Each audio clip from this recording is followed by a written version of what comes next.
Isa sa pinaka-in-demand nga obra sa subong nga tiyempo amo ang seafaring. Kag diri sa aton sa Negros, ang VMA Global College ang isa sa mga nagapanguna nga institusyon nga nagahatag sang dekalidad nga edukasyon para sa mga kabataan nga nagahandom nga mangin marino. As a matter of fact, we're still number 1, no, when it comes to maritime or merchant marine profession.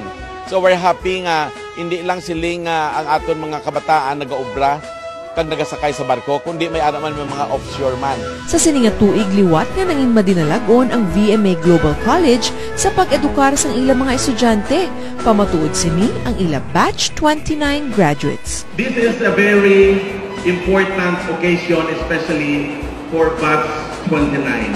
Theme is redefining quality and excellence in skills and education for global standards. Kag bilang tanda sang sini nga kadalagan, isa ka job fair ang ila pagahiwaton sa April 19, 2016 sa Robinson's Place, Bacolod. Kaupod sang VMA College ang DOLE, PESO, kag POEA.